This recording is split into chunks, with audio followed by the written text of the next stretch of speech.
రాష్ట్రీయ ప్రజా Congress party seculars కి మన ఎన్నికల్లో ఎంతో నిజాయితీగా ఒక సాంప్రదాయమైనటువంటి ప్రచారాన్ని ముందుకు నడిపించినందుకు అభినందనలు. సత్కార సభని ఏర్పాటు చేయడం జరిగింది. ఈరోజు రాష్ట్రీయ ప్రజా కాంగ్రెస్ పార్టీ సెక్యులర్ అని చెప్పుకోవడానికి ఎంతో గర్వంగా ఫీల్ అయ్యేటటువంటి క్యాడర్ రాష్ట్రీయ ప్రజా కాంగ్రెస్ పార్టీలో ఉంది. ఏ రాజకీయ పార్టీలోనే సరే ఆ పార్టీకి ఒక సిద్ధాంతం ఉండదు, ఒక ప్లాట్ఫామ్ కూడా ఉండదు. అలాంటి రాజకీయ పార్టీలు ఈరోజు ప్రజల్ని ఏదో ఒక విధంగా దోచుకుందామని చూస్తున్నటువంటి ఈ తరుణంలో రాష్ట్రీయ ప్రజా కాంగ్రెస్ పార్టీ భావజాలం ప్రజాహిత కార్యక్రమాలని నిరంతరం ముందుకు నడిపించాలి. దీనికి అధికారం అక్కర్లేదు. కేవలం ప్రజల కోసం, సమాజం కోసం మేము చేయగలిగేటటువంటి సేవను మేము చేస్తాం అని ఈరోజు రాష్ట్రీయ ప్రజా కాంగ్రెస్ పార్టీ ప్రూవ్ చేసింది.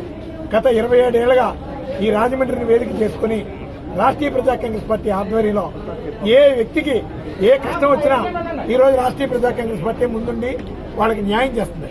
ఈరోజు సిగ్గు లేకుండా తెలుగుదేశం పార్టీ, వైఎస్ఆర్ కాంగ్రెస్ పార్టీ పోటాపోటీగా డబ్బులు పంచి ప్రజల యొక్క ఆత్మాభిమానాన్ని, ఆత్మగౌరవాన్ని మీరు దోచుకోవడానికి చూశారు. అదేవిధంగా దోచుకున్నారు. సమాజంలో మార్పు కోరుకునేటటువంటి వాళ్ళు ఈరోజు మాకు ఓటు వేశారు. ఖచ్చితంగా భవిష్యత్తు రోజుల్లో రాష్ట్రీయ ప్రజా కాంగ్రెస్ పార్టీవే. ఇప్పుడు కూడా ఖచ్చితంగా రాష్ట్రీయ ప్రజా కాంగ్రెస్ పార్టీ రాజమండ్రి నుంచి వాళ్ళ విజయ కేంద్రాన్ని ఎగరవేస్తుందని ఈ సందర్భంగా మా ఆశాభావాన్ని వ్యక్తం చేస్తాం. అలాగే మా పార్టీ సెక్యులర్స్ అందరికీ మరొకసారి రాష్ట్రీయ ప్రజా కాంగ్రెస్ పార్టీ నుంచి ధన్యవాదాలు తెలియజేస్తూ